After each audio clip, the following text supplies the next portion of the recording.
ظالمانو چې کوم دی دي نه موټرسایکل واغستو او 3 ډزې چې کوم دی نو شانه دی باندې ګولې خښې کړې وي چې د پته نه لګي که نه چې ما سره مخکې څه کېږي خو سورلی را خو په دې نیت یې کېږي چې دا له 100 روپۍ مزدوري وشي چې دا ظالمان اوس زه نه پوهېږم چې دی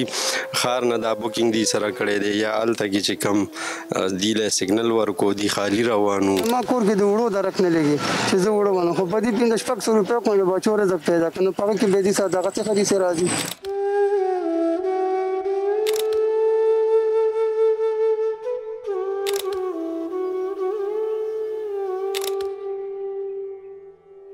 ګاډی هم درنه والي پیسې هم درنه والي جي او بس بیا رخصت کړي ویزا یې د هغې د سر یو احتمال څوک اوس نشي راوړی که نه جي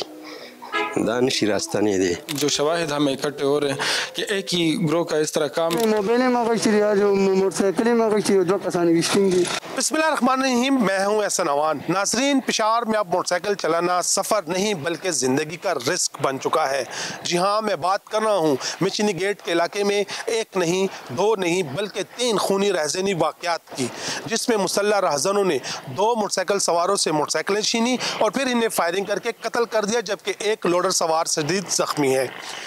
یکے بعد دیگرے ان واقعات کے بعد یہ بات زبان زدیام ہو چکی ہے کہ کیا مچنی گیٹ کے علاقے میں کوئی سیریل کلنگ شروع ہو چکی ہے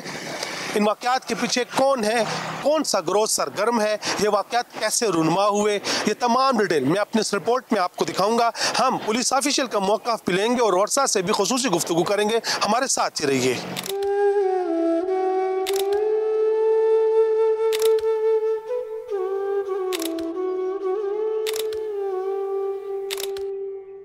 جی ناظرین اس وقت میں پشاور کے نواحی علاقے کوہاٹ روڈ موروزئی میں موجود ہوں یہاں پر جس بائکیا کو قتل کیا گیا تھا گل محمد اس کا بھائی میرے ساتھ موجود ہے آئین سے بات کرتے ہیں اللہ پاک دې تاسو له صبر درکړي لاول را تخپل نوم بیا دا وایي چې دا واقعه څنګه شوې وه جی زما واجد نوم دی او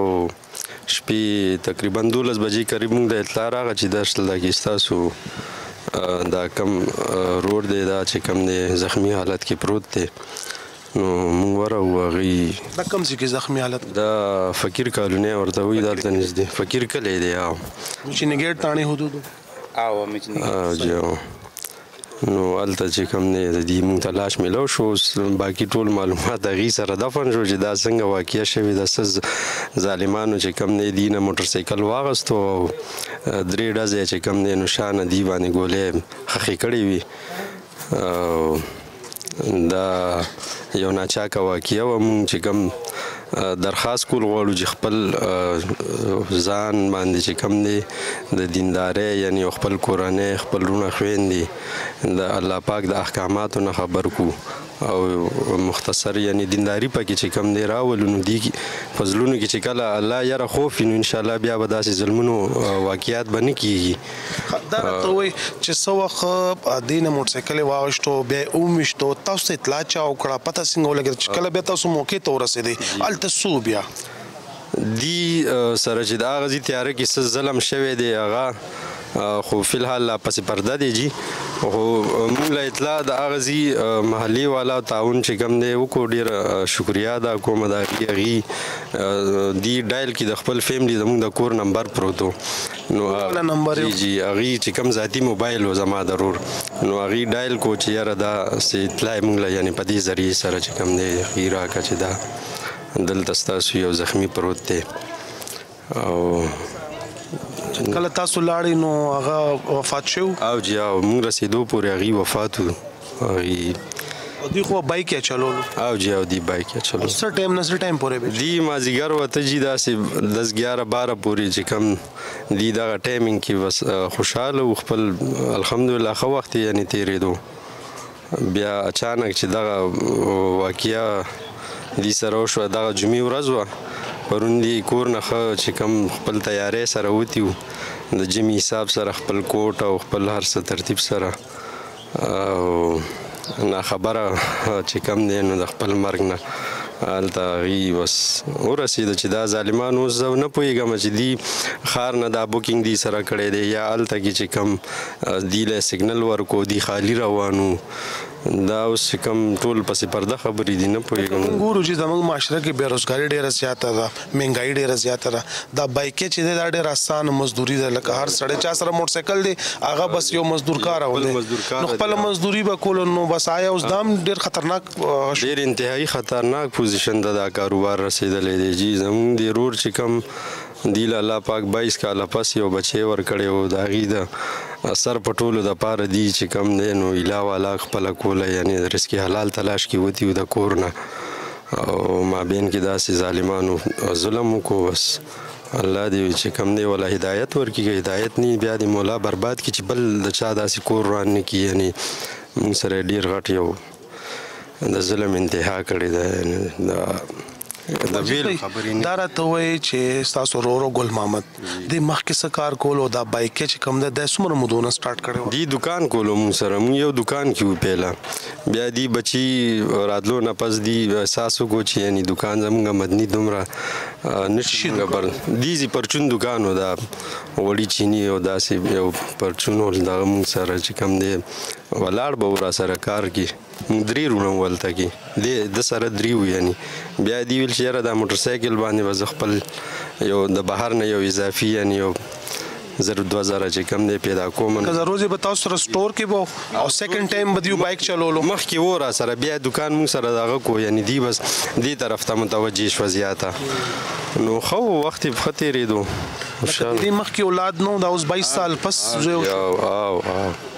دا دوی خوشحالي خو به ډېره وه چې ډېر انتها خوشحاله و، ډېر زیات او پوره جوش او کروش کې و هر وخت. دا کله شوی دا بچی ته؟ دا اوس دی څو میاشتې به وي، کال به تقریبا شوی وي، یو کال یې سینې باندې ولوبولو. بس 22 سال بعد الله پاک دی له اولاد ورکو، یو کال پس تی پلار لاړو. جی دی یتیمانان پرېښو راته. اوس الله پاک دی باقي خیر کی. تاسو به میډیا به هم ګورئ، سوشل میډیا به هم ګورئ. پېښور پولیس خو ډېر لکه کریک ډاون شروع کړی د جرایم پیشه خلاف، خو بل طرف ته چې مونږ ګورو دغسې واقعات وشي نو عوام ډېر عدم تحفظ شکار نه شي. بیا دی خو خیر مونږ له انشاءالله تعاون کولو پوره یو د لاسه راکړې ده چې انشاءالله مونږ به ظالمان کیفر کردار ته رسو، او زمونږ واده تاسو سره. بل د هغې کم رور چې زما وفات شوی دی هغه ډېر یو الله والا درویش پر فقیر ملنګ ټیپ سړی و. هغې چې زه کله ورغلم ځمکه باندې پروت و، هغې په دې سینې والا جیب کې یو 2 انمول خزانه یو کتاب دی، هغې کې سوره توبه اخري آیاتونه دي او نور پکې څه آیتونه دي داسې چې هغې باندې د الله پاک د حفاظت، د رزق، د صحت، دولت دا وعدې دي پینته الله پاک، او دی به د هغې خاص کر ورد کولو. یعنې او ډېر الله والا سړی و، هغې په الله باندې توکل او بروسه وه، د الله پاک برکت او رحمت برای راست هغې منتلی و. هغې ډېر یو درویش و.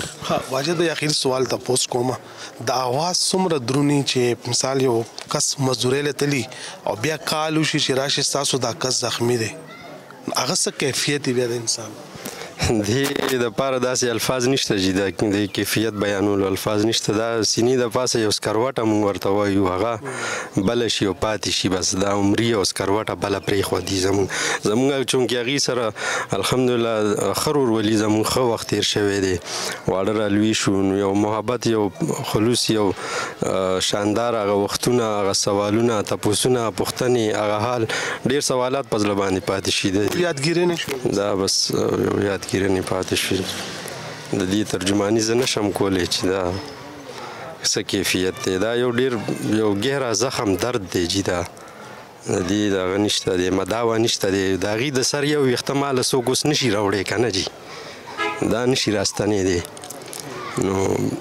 تاسو مشر جی ما نه 2 کاله مشر و. دي مابین کې یو بل رور دی زما آرمي کې دی، اوس راغلي و جنازې له دلته کېدي. نو انشاءالله مونږ به خپل کوشش کوو کیفر کردار ته رسولو دپاره په دې نیت سره انشاءالله چې کم سیلاب مونږ متاثره کړو چې داسې نور کورونه متاثره نه شي. یعنې په دې د دې واقعې نه پس هم یو ځوان چې کوم دی هغه بایک والا هغه مشتلی شوی دی، همدې تاڼي حدودو کې شوی دی. الله پاک د ظالمان برباد کړي. بس دې دپاره انشاءالله زمونږ د طرف نه څه تعاون وي مونږ به هر وخت تیار یو د دې دپاره، د دې مخنیوي کولو دپاره څه قدم اوچتولي، څه مدد مدد کولی څه تعاون کولی تاسو د انټرویو درکولو زما خاص یعنی مقصد او غرض هم دا دی چې د اواز خور شي څنګه چې تاسو ته ما په ډومبۍ کې دا خبره وکړه چې موږ الله والا جوړ شو انشاءالله د الله نه یره خوف کله بیا به داسې ظالمانه کاروایانې نه کیږي انشاءاللہ अल्लाह तासुल सबर दे। आमीन आमीन जज़ाकल्लाह खैर। हमारे साथ इस वक्त एक बाइक या मोटरसाइकिल चलाने वाला शख्स मौजूद है, इनसे बात करते हैं। स्तासु नुमदे जमानुम शिराज नुमदे जी मोहम्मद दा खो दा चिकम बाइक या दी दा मखी बकरीम मोटरसाइकिल वाला बहू आगा ऑनलाइन बहू रजिस्टर्ड बहू उसको चूंकि दा बाइक या रागली दी बस शीने हेलमेट च वो खपल मजदूरी कवा देखे द जिंदगी खतरा ना डेरा लका उसम पामिशन गेट की दो वाकयात छी हुई उमदक बाइक या वालो मोटरसाइकिल इमते वागस्ते और ब्यागी मड़ेम कल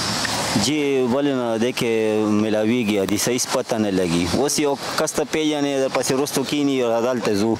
مخکې راته کس کینولي کسي دوی راته کینولي جی کنه ګاډي هم درنه والی پیسې هم درنه والی جی او بس بیا رخصت کی ویزای نو دې کې قسمه مطلب دي سم ملاويږي کنه هیڅ پته نه لګي دی او تاسو پته شته چې بیګا بایک والے شو کړی دی بیا مړ کړی دی جی وس معلومات کیږي فیسبوک باندې سو کوئی سو یو بل ته تلو کی کنه جی بالکل دې سي راضي پکې شوی دی پکې جی بالکل زما ورارو پنړو د داسې باندې چې کم دی بایپاس باندې سورلې د کولم نه خپل کار روان جی او مخامخ وته کسان وروته غاړې ته واغشتو پیسې هم ته واغشي جی تاسو مونږ مودونه دا بایک چلے یاره زما خو جی درې مېشته جی نو سب یریږي نه چې یاره د شاړو لاکو ته سوق بوزي د نور سیونو یاره جی داسې بس اوټه لاکو ته زمانہ کم چې مین روډ بازارونو کې بدل ته چلو اوټه لاکو ته زمنه زکه چې مخام نه پس یاره غرمه هیڅ پته نه لګي جی ردی لګره دی د سی کم خلک دا مخام نه پس راځي دا اوټه لاکو چې کم سورلې وي مخام نه پس شو ماجیګر نه پس پر ورس کې جی اوس چې ته پته نه لګي کنه چې جی ما سره مخ کې سکیږي خو سورلې را خو په دې نیت کې چې زله شلو په مزدوري وشي جی او دلته تاسو کې نه مخ کې نه نالته کې ته وایي کوشه نو د نګاړم والی پیسې هم درنه والی جی د کار قسمه دي سم ملاويږي ډېر سخت کار دی نه سخت کار دی خو جی مجبوری ده وسو کو کار روزګار سره بس پدیم ځان لا غلین روان کړي دي 100 روپے غټه دا روز یاره زره موشي 800 موشي 1200 موشي بس لګې دو خبره کله زیاته کله کمی جی لکه زره 800 روپو د پر د انسان ژوندۍ هر ټایم پتاو لګي دي بالکل جی بس تپوس نشته کنه جی ګاړې لاړ شي غیب شي پته نه لګي انسان لاړ شي غیب شي پته نه لګي جی هیڅ پته نه لګي جی لکه اوس موږ ولاړ یو مشینی ګیټ تاڼه دا مخامخ تاڼه دا دې ځکه ولاړ یو دلته بیګام یو بایک والا او هغه په مشینی ګیټ حدود پچاګي روډ باندې شته بایک ته اغسته بل چې کم نم دی فقیر کلی سره بایک او هغه نم بایک اغسته او هغه نم لکه موجل لري نو الله دې نه کې الله دې نه کې کتاس رد حادثه پیخيږي بس خپل موټرسایکل ورکا پیسې د سری عام ورکا بیخي مزاحمت و سره مکوا بالکل جی شوس ما پسې روستو کې نه هغه سفر کو وسله را یا تماشه چاکوره روستو نه ما کې نه چې یاره تاسو جی بس کوشه گاڑی نه نو روستو کو به حالات دغه کو یا به مرخ واخه یا به گاډي واخه نو دینه بهتر دار چې گاډي ورکا بس مرګ بس مطلب دار چې فضول دغه کوي او لکه ارسه ورکا ارسه براشي خو انسان بیا نه راځي او چې نه ورکې نو بیا خو دی ولېږي ولې وحیدی موجي نو چې هغه چې په شرمول لغه کېږي نو دینه به داخله هم داسې بیا سړی ورځي الله پاک دې تاسو خپل حفظ او امان کې وساتي چې خپل بچو له 2 روپے وګټي او الله دې پاس چې دا ظلم نه کړی دی الله دې هغه سره انصاف وکړي امين امين او بس الله پاک دې زموږ مددگار شي بس الله پاک ته حفاظت وکړي او مدد ته مهرباني جی नाज़रीन हमारे साथ एक और बाइक या मोटरसाइकिल वाला मौजूद है इनसे बात करते हैं साथ सुनम दे زمانه سیف ګل نوم دي چا ساده سره تعلق لرم او په موږ نور څه روزګار نشه په دې باندې روزګار کوو او په دې کې باندې مونږه کسان نه پیژنو روي خو جوړه کدي دې ته د چلته بوزنو دغه ته خدي سره دې لکه دوه کسانې بجاجې باندې وشکري نو بس موږ سره دا حساب کتاب دې چې موږ غریبي د مجبورۍ نه راځو بل څه روزګار شته چې وکړو دا مې راځي په دې کې هم خلک نه پیژنو نه خو بس روخ جي دې تمبوزه سل کېږي 200 کېږي بیا ته سیمرا نه والی موبایل ما سره کله د سی واقع شوی دا یره ما سره خو شوی جی نور مرګرو سره شي اوس پارون مرګرو سره شوی راو څه چل شي و هغه نه موبایل ما غشتي راځو موټرسایکل ما غشتي دوه کسان وشتنګي په دې د علاقې کې شته په دې علاقې کې وشتي لکه زندګي د خطر وي کس پیژنې نه درته وی راځه او د علاقو ته دی بوزي وسلته دي شو نو ابل خبره ته کومه یو کسي بوتل ته هغه نه هغه واغشتي مو کسانو 15 سال لکانو نو هغه نه موبایل هم واغشته او پیسې هم ورنه کې واپس وتی تاسو کړی شي. نو هغه چې د شپې 8 بجې واپس راغله موبایل هم ورکړ چې کوم پیسې کړی پیسې هم ته واغشته. لکه چې څومره دا بایک والا مونږ ورو دا خو سره زیاتېږي کنه دا شنه هلمټ والا زیاتېږي دومره حالات هم بیا خرابېږي به یره غریبي دی کنه. زه ته دا خبر کوم به سړی قسم وکړ هغه د مجبورین راته بوډا کمزور و چې زما کور کې د وړو درک نه لګي چې زه وړو ونه خو په دې 1500 روپۍ کوم د بچو رزق پیدا کنه پاره کې به دې صدقه څخه دې سره راځي. اللہ دی رحم کی آمین آمین. اس وقت ہمارے ساتھ ایس ایچ او مچینی گیٹ مدثر حیات موجود ہیں، ان سے بات کرتے ہیں. بہت شکریہ مدثر بھائی. مچینی گیٹ کی حدود میں یک کے بعد دیگرے 3 واقعات ہوئے. کون ہے یہ گروہ؟ کچھ آئیڈینٹیفائی ہوا؟ تفتیش کہاں پہنچی؟ بسم اللہ الرحمن الرحیم. احسن بھائی یہ پچھلے رات کی بات ہے، اسے ایک رات پہلے کی. ایک ہی رات میں جو 3 وقوعے ہوئے تھے اس میں ہماری پیٹرولنگ بھی تھی روڈ پہ، اور چونکہ انٹری اور ایگزٹ کے بہت زیادہ راستے ہیں، مین روڈز ہیں،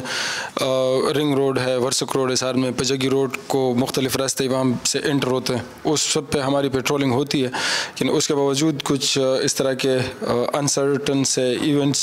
اس رات ہوئے ہیں 3. تو انشاءاللہ اس میں کافی حد تک ہم نے آئیڈینٹیفیکیشن کر رکھی ہے، ہم ریڈس کر رہے ہیں اور بہت جلدی انشاءاللہ وہ قانون کی گرفت میں ہوں گے. اچھا یہ بتائیے، پہلا وقوع جو تھا وہ رات کو 1:50 پہ ہوا، پھر اگلا وقوع جو ہے وہ صبح 7:20 پر ہوا، تیسرا وقوع پھر وہ رات کو جو ہے تو 10:40 پر ہوا. ایک ہی تاریخ پہ سیم ڈے پہ یہ واقعات ہوئے. آپ کیا سمجھتے ہیں ایک ہی گروہ ملوث ہے اس میں؟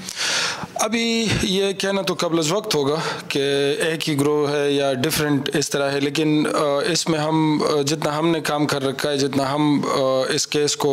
پرسیو کر رہے ہیں، تو اس کے مطابق اسی طرح لگ رہا ہے کہ جو شواہد ہمیں اکٹھے ہو رہے ہیں کہ ایک ہی گروہ کا اس طرح کام ہے. کیونکہ پچھلے اگر آپ پریویسلی دیکھیں تو الحمدللہ اس طرح کی کوئی کسی قسم کی اسنیچنگ کی انسیڈنٹس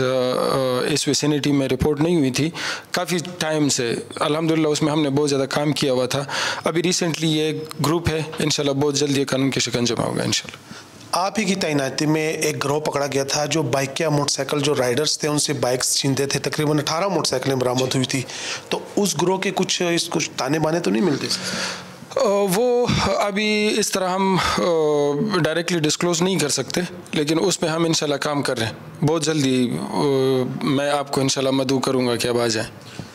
جائے وقوع جو 3 مختلف سپاٹس ہیں وہاں پر خول ملے ہوں گے، تینوں میچ کرتے ہیں ایک ہی ویپن سے ہیں یا نہیں کچھ ڈیفرنٹ ویپن؟ وہ تو جی ابھی ہم نے بھجوائیں FSL، وہاں کی رپورٹ آنا بھی باقی ہے، چونکہ ریسنٹلی ایک رات پہلے کے وقوعے ہیں. تو جس طرح یہ اس طرح کی کسی قسم کی رپورٹ آئے گی تو اس کے مطابق پھر میڈیا کو انشاءاللہ آگاہ کریں گے. پہلے ایک کمپنی ہوتی تھی کریم بائک اور کریم گاڑیاں، اس کے ساتھ وہ آن لائن رجسٹرڈ ہوتی تھی. اب جس کے پاس بائک ہے بس وہ بائک رائڈر ہے، تو کیا یہ سیکیورٹی رسک میں وہ اضافہ نہیں کر رہی؟ ایگزیکٹلی جی، یہ بہت اچھا کویشچن آپ نے ریز کیا ہے. اس میں میں اپنی طرف سے یہ کہنا چاہوں گا کہ جو پہلے والا سسٹم تھا وہ آرگنائزڈ تھا، اس میں سیکیورٹی رسک جو ہے وہ کافی زیادہ اس ایپ کے تھرو منیمائز ہوا تھا. جس بندے کے ساتھ رابطہ ہوتا تھا وہ آن لائن اس کے ساتھ کنیکٹ ہوتا تھا، اس کی ساری ریکارڈز اس لوگوں کے سافٹ ویئر میں ان کے ساتھ اپلیکیشن میں پڑے ہوتے تھے. آج کل کا جو سین ہے یہاں پہ چوکس میں، لائک ہمارے ساتھ یہاں پہ بادشاہ خان چوک ہو گیا یا پشاور کے دوسرے جو بزی ایریاز ہیں، وہاں پہ یہ لوگ کھڑے ہوتے ہیں اور ان کے ساتھ یہ جو اپنی گرین ہیلمٹس ہوتی ہیں وہ ان کی پہچان ہوتی ہے. باقی نہ کوئی ایپ ہوتا ہے، نہ کوئی اس طرح موبائل پہ رابطہ ہوتا ہے، بس یہ عام جو سٹاپس پہ ٹیکسیز اور یہ اس طرح کھڑی ہوتی ہیں، تو یہ بیچارے اپنی مزدوری کے لیے وہاں پہ کھڑے ہوتے ہیں. لیکن ہماری طرف سے ان کو جو ہے وہ یہ کہنا میں ضروری سمجھتا ہوں اس موقع پہ کہ آپ کے پلیٹ فارم پہ جن جن لوگوں کو یہ میری آواز پہنچ رہی ہے، تو سب کو اس طرح ہے کہ رات کے ٹائم پہ جو اس طرح کے ایریاز ہیں جو ان لوگوں کو لگتا ہے، باقی ہماری پولیس کی پریزنس الحمدللہ وہ رہتی ہے. ہم جس قسم کے بھی حالات ہو، نہ مسائد ہو یا چاہے سٹی کا ایریا ہو، ہمارے رورل یا اس سائڈ کے ایریاز ہوں، وہاں پہ ہمیں ڈفرینٹ ایشوز رہتے ہیں آل دا ٹائمز. لیکن اس کے باوجود اس طرح کے ایریاز میں آنا وہ خود جو ہے وہ ایک خطرے کو پکارنے کے مترادف ہے. تو اس وجہ سے میں آپ کے پلیٹ فارم کے تھرو ان لوگوں کو یہ کہنا چاہتا ہوں کہ اس طرح جس بندے کے ساتھ آپ جاتے ہوں تو پہلے ان کی ویریفیکیشن کر لیا کرو، اور اس طرح کے جو ایریاز ہوں جو آپ کو ایک پراپر ڈیسٹینیشن اس نے بتا رکھی ہو، پھر اس سے آپ کو آگے لے کے جا رہے ہوں، یا اس طرح کی کوئی بھی آپ کو لگے کہ یار مجھے آگے خطرہ ہو سکتا ہے. تو 200-300 روپے پہ یہ بیچاری مزدوری کے لیے آتے ہیں اور یہاں پہ آ کے پھر یہ مسئلے ان لوگوں کے لیے بن جاتے ہیں. 3 واقعات جو ہوئے ہیں، تینوں واقعات میں جو ایک لوڈر تھا اور 2 بائکس تھی وہ چھین کے لے گئے. جی ایگزیکٹلی. اور نقدی موبائل وغیرہ نہیں نقدی موبائل وغیرہ نہیں لے کے گئے. شکریہ. تھینک یو سو مچ. ناظرین، دن ہو یا رات، گلی ہو یا سڑک، بائک یا موٹر سائیکل والے اب مجرموں کے پسندیدہ شکار بن چکے ہیں. اگلے پروگرام تک اجازت دے اور دیکھتے رہیے جرم داستان.